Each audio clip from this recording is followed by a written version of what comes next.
Sarah Langley stared into the static, her hands trembling over the worn plastic of a decades-old baby monitor that hadn't worked since her son died in 2009.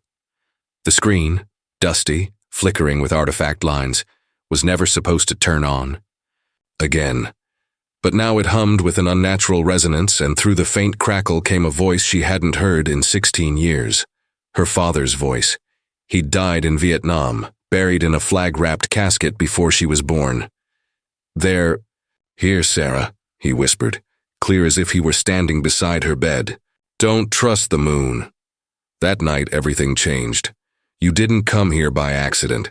You found something old, buried, desperate to remain forgotten. This isn't a story, it's a breach, a wound in history. You're seeing it because you were meant to see it, not because it's safe to. Maybe that feeling in your chest, that sudden awareness that something is off. You feel that, don't you? Like a memory trying to crawl out of the dark. I felt it too. The first time I opened the file, classified logs, time-stamped 20 years into the future, under an operation that doesn't officially exist. They were labeled only with a phrase scratched into the header in red. Do not wake what you cannot kill. I've read them. I've seen what they did. And I know the moment it all began. It wasn't the war, not at first. It was the girl in Nebraska who vanished mid-sentence during her 5th grade book report.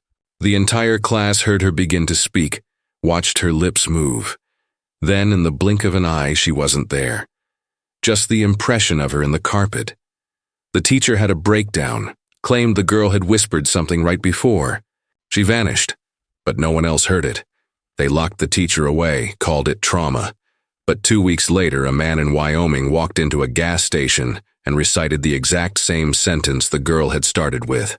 He spoke it in a language no one on Earth should know, until the security footage glitched and bled white. He was gone too. And still no questions, no official alerts, just whispers, just loss. Until the baby in Boston said their name. He wasn't old enough to form full sentences. He couldn't pronounce his sister's name. But when the power surged during a thunderstorm and all the electronics in the house powered on without electricity, the child pointed to the television. No signal, just black. And in that impossible silence, he said it. Kurnakai. No one in the house had ever heard it before. But within hours, his father's organs liquefied from the inside. No wounds, no toxins, nothing human could explain. And that's when we knew. Not everyone in this war was human. Not everyone in this war was alive. We called them collateral damage, civilians. Civilians we didn't know were watching, listening, learning. The war crimes, they weren't. Buried. They were broadcast, interstellar. The footage didn't vanish, it was intercepted. You feel it now, don't you? That heavy pull behind your eyes. That pressure in your teeth, it's not fear, it's recognition. Somewhere deep down, your blood remembers what they made us forget. Because the question no one ever asked was this. What if the monsters we created weren't ours to begin with? What if the species we woke was already here? I shouldn't be telling you this. They erased the ones who tried. But I need you to understand. Because last night, Sarah Langley vanished again. Only this time she left a message behind, etched into her mirror in a language no human speaks. I've translated part of it. It says, "You burned their children to dust. Now they're coming. For hours. And there's one more thing. The baby from Boston, he's missing too. But just before he vanished, he said something else, something I heard with my own ears. He said, my name. I didn't sleep. After hearing my name, spoken by a child who couldn't know me, shouldn't know me, I sat in the dark and watched the hallway mirror waiting for it to bleed. Nothing came. No flicker. No voice. Just my own reflection, red-eyed and silent, staring back like it didn't trust me anymore. At some point I started recording everything. I'm talking about phone calls, dreams, ambient sounds from the vents, even the sound of me sleeping. Just to prove to myself that the world still worked the way I remembered. But it didn't. The first time I played it back, my own voice whispered something I never said. You saw too much. Let it rot. I've checked the files. Scrubbed. The metadata. They're clean, no signs of tampering. But when I play them in reverse, only in reverse, that voice comes through clearer. Male, older, like someone breathing through a collapsed lung. And then the date of the file changes, like the recording existed before I made it. I tried to show someone. An old friend, Marcus, a psych major who always thought I was too deep into all that fringe shit. But when I played it for him, he looked at me with this pale, sick kind of horror I'd never seen on his face before. He backed away and asked, "When did you say you recorded that?" "Last night," I told him. "Why?" He didn't answer, just kept staring like I'd dug something up I had no right to touch. That night, Marcus texted me once. Just one line. "You were never at the funeral." Then he blocked me. I didn't know what that meant. I remember the funeral, don't I? But when I tried to pull up the photos, my mom crying, the folded flag, they were gone. Not corrupted, not moved, just gone. Like they'd been wiped by someone who knew exactly what to erase and exactly what to leave behind. There's a scar on my forearm. I always thought it was from when I fell on a rusted fence as a kid. I remember the tetanus shot, the stitches, the nurse who smelled like licorice and diesel. But now I can't find the scar in any photo of me before last year. It's like it appeared one day without a past. I've started to wonder how much of me is real, or rather, how much of me is mine. That's when I met her. She called herself Lena. She knew my name. Said she'd heard it whispered through the wires, exact words. Claimed we'd met before, years ago, at a place I've never been. Fort Claiborne, Nevada. It doesn't exist on maps. She showed me a black badge with no emblem, just a horizontal line like a closed eye. She said she used to be part of something called Program Threshold, until the files started erasing themselves and the walls of reality got too thin to trust. Lena talks like someone halfway between a prophet and a nervous breakdown. You want to believe her, because she says the things you've felt but were too afraid to say out loud. Things like, do you ever feel like someone else wakes up in your body sometimes? Or, they rewrite the sky before sunrise. She smokes too much, keeps a flip phone duct-taped shut and a mirror in every room, facing out, never in. She refuses to touch any screen. And here's the thing. Sometimes when I talk to her, her mouth moves a half-second after.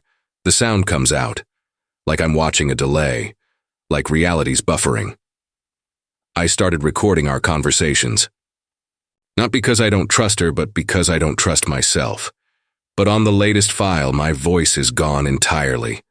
It's just hers, speaking to silence. And what she says isn't what I remember saying. You're not who you think you are, she whispers. You were made, not born. You're a response to something that was never supposed to happen. I don't know if Lena's a survivor, a lunatic, or just another echo in this long, unraveling nightmare. But I can't stop listening, because here's what's breaking me. She showed me a photo last night. A baby, wide-eyed, mouth opening, mid-scream, on the back in neat cursive. Born after the siren, still remembers the first war. The face, it looked like me, but I don't have any baby pictures. My mother said they all burned in a flood that according to county records never happened. So now I'm sitting here at 3:07 a.m. with a fresh file recorded just minutes ago. I haven't listened to it yet. I'm afraid to. Because the last time I waited, I heard my dead father whisper something that wasn't for me. But this time the file is titled, He's Watching You Now. And the timestamp? It's dated for tomorrow. It was the scent that broke me, not blood, not smoke. Chlorine. Sharp, sterile, chemical. It hit me like a wave the second I stepped into the storage unit I swore I'd never open again. That unit had belonged to my uncle, officially listed as deceased in 1998. Heart failure, quiet death. He'd raised me after the accident. At least, that's what I remember. But inside, among rusted tools and taped-up boxes, I found something that didn't belong. A military-grade server drive, cold and blinking. I powered it up with trembling hands, almost hoping it wouldn't work. But it did. And inside? Archives, footage, logs, records tagged with internal code names I recognized from the scrambled voice files Lena had warned me about. Cicada phase, threshold incursion, afterlight protocol. I thought I had found it. The hidden truth. The moment the pieces would finally align, I didn't breathe as I clicked through the interface, and then, there it was. A file labeled Origin, Sarah Langley. It played like a documentary, a timeline of experiments. Her name appeared again and again across decades. Sarah Langley, always 37 years old, always vanished, always returning. I watched old footage. She didn't age, didn't blink normally. She'd been terminated at least 6 times, yet each entry ended with the same phrase. Subject integrity reestablished. A project, not a person. I stared at her face for over an hour, certain I knew her, and then it hit me. That video I'd seen weeks ago, the one of the baby monitor, the one that started everything. It wasn't hers, it was mine. I looked past it, convinced myself I'd found someone else's horror. But when I compared the frame to an old Polaroid from the house I grew up in, the grain matched. The wallpaper, even the crack in the doorframe. I hadn't found the truth. I had uncovered my own memory, or what I thought was mine, and that's when everything collapsed. The photo Lena gave me, the one of the baby who looked like me, I scanned it under UV light on a whim, some half-formed, paranoia clawing at my thoughts. And underneath the surface, in that spectral spectrum only machines could read, was text etched into the chemical layer. Control Subject 017A. Assigned false memory set. B. Do not activate prior to breach. Event: I was never in the fire. There was no car crash, no orphanage. I had never lived that pain. It was implanted, manufactured. A memory glitch dressed as childhood trauma. And if that part was false, what else wasn't mine? I went back to Lena. I demanded answers, screamed. At her in a parking garage under flickering lights and broken cameras. She stared at me like a grieving mother, tears welling, but never falling. You weren't supposed to remember yet, she whispered. It's ahead of schedule. That's why it's watching now. I asked her what it was. She wouldn't speak, but her nose started to bleed. It wasn't until hours later, scrubbing through audio captured in my coat pocket during that conversation, that I heard what she actually said. Not watching. That wasn't the word. The glitch in the recording had warped it just enough, slowed it down, stretched the vowels. What she really said was, "It's mirroring now." And that word broke something open inside me. Don't remember recording the last entry. I don't remember sitting down to talk to the camera, or how the light in the room dimmed without the bulbs changing.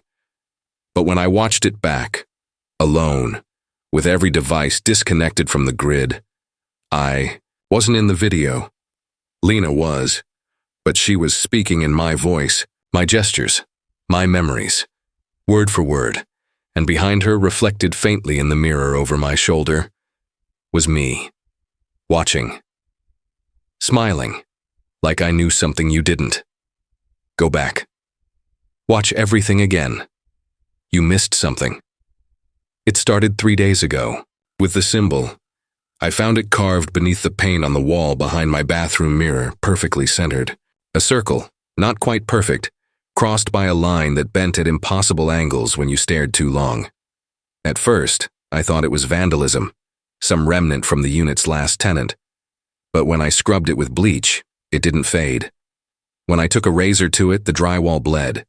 Not paint, not rust, blood. I didn't sleep that night. I just stared at it until the shadows behind me began to move, slow and deliberate, as if they'd been pretending to be ordinary all along. The next morning, I found the message on the back of my receipt from a bodega I don't remember visiting. My handwriting, unmistakable. Left-handed, crooked R's like I always did when I was tired. But the ink wasn't mine. It shimmered faintly under black light, revealing just 2. Fujitsuum they remember. No explanation, no signature. I turned the paper over 20 times before I realized the date on it was from next week. That's when I knew I wasn't alone. They've been watching. Not just me, but you. Anyone who's made it this far. Anyone who's followed the threads. The sounds, the flickers between frames. This story was never just mine. There's an entire network, invisible but everywhere. They talk in shared dreams, in forgotten songs that crawl out of static when your radio dials slip into dead frequencies. You've probably heard them too. Those quick moments of déjà vu, like you've seen this scene before, heard this conversation, with a different outcome. That's not memory failure, that's memory bleed. They've been leaking truths into us for years, quietly, gently, until now. Because now it's waking up. Lena tried to warn me. I see that clearly now. Her final message wasn't a warning, it was an invitation. She told me to go west until the birds stop. I assumed it was metaphor until I followed it. Drove for hours past state lines through mountain valleys that never appear on GPS, until even the birdsong thinned to silence. In that silence, I found the others, not in person. Not exactly. There were statues. Dozens of them made of ash and wire, dressed in real clothes, all holding old handheld camcorders, their lenses pointed upward, toward a sky that didn't look like ours. I touched one. The camcorder turned on. No power source, no tape. Just the blinking red light and a voice that wasn't mine whispering. Through the speaker, "You were right all along, but you're late." Then came the footage, 20 years old, degraded, time-stamped but flickering. Surveillance video from a town that shouldn't exist. Greenvale, population 0. Burned off the map in 2005, allegedly a chemical plant explosion. But here it was.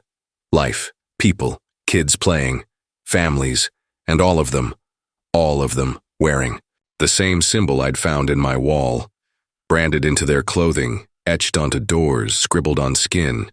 The video ends with one wide shot of the town square.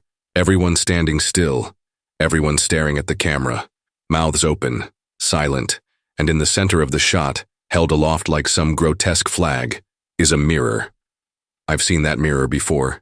It was in my childhood bedroom. I told myself I was imagining it. Stress, lack of sleep. But then came the messages. Not on paper, inside the footage. Single frames sliced into the margins, visible only if you scrub back and forth frame by frame. They're not words exactly, more like sigils, patterns. But when I closed my eyes, that night I saw them in my dreams. And I wasn't alone. They were there, others like me. They whispered stories I didn't remember living. They showed me symbols I'd never drawn but understood. They called me a name I've never spoken, but that made something ancient inside me flinch. Observer 17. I don't know what it means. But I've found forums hidden behind broken website URLs, comment sections that vanish after refresh, audio tracks buried in music files that only play when you reverse them at 0.75 speed. All of them repeat the same phrase. You were part of the first breach, you were the failsafe. There's someone else now. A third voice, not Lena, not me. He calls himself Caleb, but I don't believe that's his real name.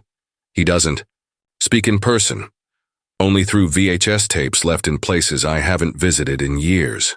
My high school locker, a mailbox in Montana, even inside the lining of a coat I threw away in 2008.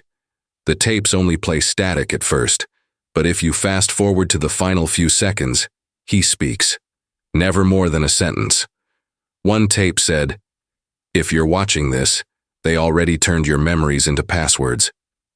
Another, "There is no such thing as a coincidence, just instructions you haven't decoded yet." Caleb sees things. He knows when I lie to myself. Last night I watched a tape where he recited every dream I've had since I was 6. He described them with such precision it made me cry. Not out of fear, but out of recognition, like someone finally saw the entire picture of my life and believed it was real. That's when the lights flickered. Every screen in my apartment turned on at once. My TV, my phone, even my disconnected laptop. All showed the same image, a mirror, cracked, bleeding. Inside the reflection was a version of me, but not me, taller, older, eyes too wide, smiling too long. He held up a sign. It read, "You're not crazy, they lied to you." I blinked and it was gone. But the dread didn't leave. Now I understand. We were never supposed to solve the mystery. We are the mystery, each of us carrying a different piece. Dreams, voices, lost time, that strange echo when you say your name out loud and it feels foreign. They've divided our minds across lifetimes, across fictions. We are the fail-safe, the living archive, and whatever is watching us, it's not from here, not from space, not from time. It's been here, since the first mirror, since the first lie. I don't know who will see this. I don't know how much you remember, how much they've let you keep. But if you've made it this far, if the dreams have started sinking, if the patterns feel familiar, you're part of this now, and whatever it is, it knows you're watching. Because the final file Caleb left me wasn't a video. It was a mirror, just one frame, and in the reflection was you. There's a moment the human mind breaks, not violently, not with fire or screams, but quietly, like ice cracking beneath your feet, just as you convince yourself. The lake is frozen solid. I stood in front of the mirror again tonight, not the one I found the symbol behind, not the ones from the tapes or the surveillance footage. The real one. The first one. I didn't realize it until I traced the edges and found the fracture. Subtle hairline, same as I remembered from when I was 7, when I hit my head and forgot 3 whole days. My parents said it was a fever, but I remember the silence. I remember waking up, knowing things. I never told anyone. How could I? How do you explain knowing what song would play next on the radio? Or hearing a voice say, "We're not ready yet," just before the school fire alarm went off without. 'Cause now I know. I was never supposed to look into that mirror, not at that angle, not at that time. Because what stared back wasn't just me. It was the version of me that never forgot. The version that remembered everything. The experiment, the watchers, the day they rewrote the sky. It all came back in a flood. Images, sounds. Entire lives I've lived that were scrubbed clean like whiteboards waiting for new stories. And in the middle of it, her. Lena, yes, but not as I knew her. She was my handler, my sister, my mother, my reflection. The roles kept shifting. Each memory contradicted the last. None of them could be trusted. And yet they all held one constant. Truth? She loved me. In every timeline, every version, even when she was forced to press the reset button, even when she told the others to shut him down before he remembers. I remember now, and I wish I didn't. The truth isn't elegant, it isn't cinematic, it doesn't arrive with a violin swell or a clear villain to hate. It arrives like rot. Slow, invisible, always there. The truth is that I volunteered for this. The memory wipes, the false lives, the tests. I begged them to do it. Because I had seen what was coming and I knew the only way to warn humanity was to become part of it. That was the plan. But something went wrong. I went too deep. I forgot the lie was a lie. I started believing. The pain was real, that the loneliness meant something. I built an identity from pieces of trauma that were never mine to keep. I fell in love. I buried people. I laughed in kitchens that didn't exist, and now they're asking me to choose. Caleb appeared again, not on a tape this time, but in the mirror. My mirror. His voice was hollowed, barely human, but the words were crystal. If you wake up, you'll lose her. If you stay asleep, the world dies with you. And in that moment I saw everything I'd been.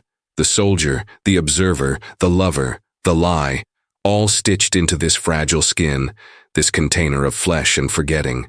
The truth isn't about what happened, it's about why I chose to forget it. Because to remember is to grieve. To remember is to acknowledge that everything real can be rewritten, that love can be programmed, that pain is no longer proof you lived, but evidence you were tested. To remember is to stand naked before the universe and ask, what was the point of me? And so I did what humans do best in the face of impossible truth. I cried. I reached out to the mirror, not to touch it, but to forgive it, I told Lena, if she's still out there, that I forgive her. And if this whole thing is a simulation, a test, a punishment, I don't care anymore. Because somewhere in this storm of signals and memories, I was human, and that meant something, even if it wasn't real, even if it was only for a moment. So here we are. Not at the end, not even at the beginning. We're at the threshold, and the door is open, but you have to decide whether to walk through it. Because the final message I received, the one that burned itself into my retina when I blinked too long, it wasn't a command, it was a question. Who were you before they told you who to be? Thank you for watching. Don't forget to like, share, and subscribe for stories you were never meant to hear. Until next time, remember, some truths don't want to be found.